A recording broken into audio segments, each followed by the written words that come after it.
Hello, my friend. I have a question for you. What's your strategy for achieving your goals? Here we are approaching the first of the year. It's a time when many people set goals for the new year. I want to create a conversation here to find out what have you found works best for you?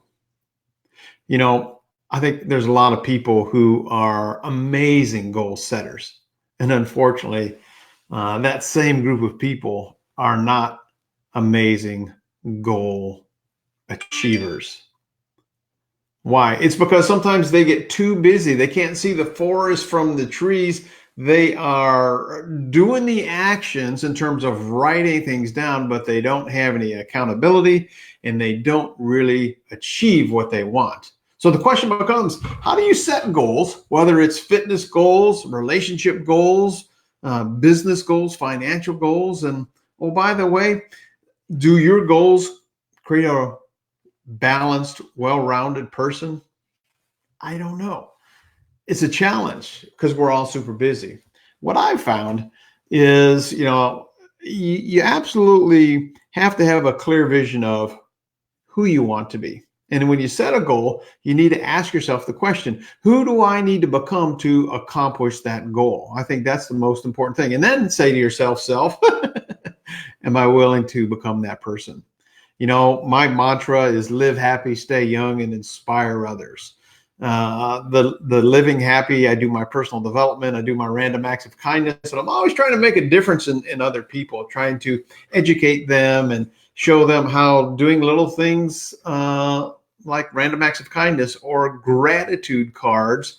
One of the tips I've mentioned many times before is I have a whole stack of 3x5 cards here.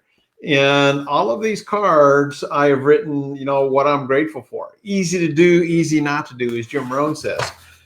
So you have to show up as that person that is going to be worthy of accomplishing that goal. And then the other big tip I've learned, and you've heard it before, is they need to be SMART goals: specific, measurable, attainable, realistic, and they need to have a time frame.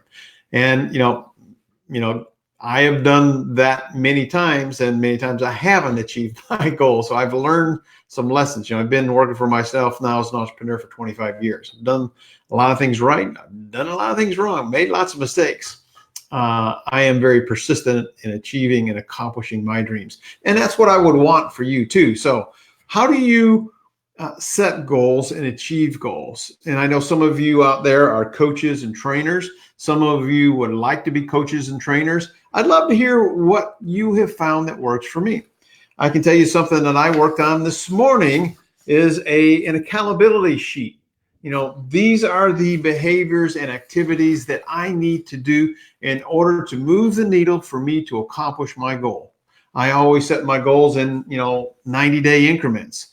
30 days is easy to see. So, I set a goal probably a month and a half ago, 2 months ago. I get on my bike behind me there, right at about an hour a day. And my goal was to do 40 push-ups, 4 sets of 40 push-ups. Well, this morning, I'm proud to say that I did 4 sets of 50 push-ups.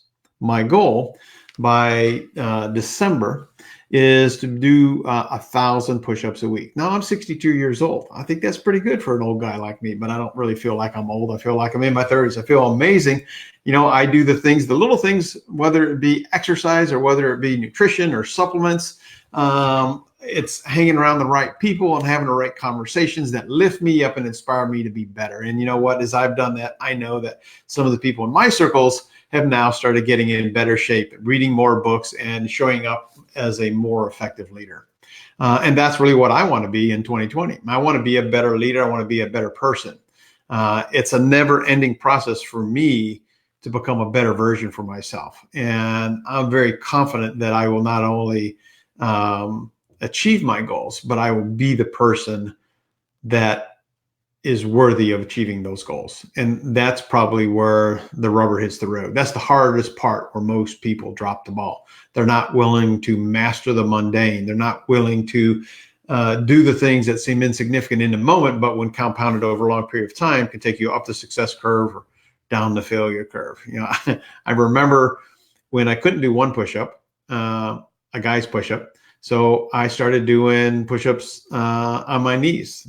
Some people refer to those as girl push-ups. Yeah, I was that guy. But I'm glad to say that now I'm building strength a little bit day by day. And kind of all that started for me with conversation with my son. And he inspired me to step it up a little bit more. And yes, those BHAG goals that you have can challenge you, but they can also bring out your best stuff. Create some sort of tracking for yourself. Do the things that you need to hold yourself accountable, whether it be personal development, whether it be fitness, whether it be prospecting calls a day. Track your time. I'll leave you with just one other tip that I've learned. I always bookend my days. And what I mean by that is I always plan every night my following day. So when I get up the very next morning, I don't have to think about it. I know exactly what I need to do and where my priorities are. I have 3 major priorities that I focus on. And by having just 3, that gives me the ability to say no to all those other things. That's kind of like an approach that Warren Buffett takes. Somebody you can model yourself after for sure. But what works for you? Tell me a little bit about what has worked for you, what has not worked for you when you get stuck. How do you get unstuck? But just share one tip, one strategy that you have found in your world, in your life, that has helped you become a goal achiever. My name is Terry Petrovic. Until next time, remember this, my friend, you have a choice. Make it a better than terrific day and a prosperous one, because you, my friend, yes, you absolutely deserve it. Till next time, bye-bye for now.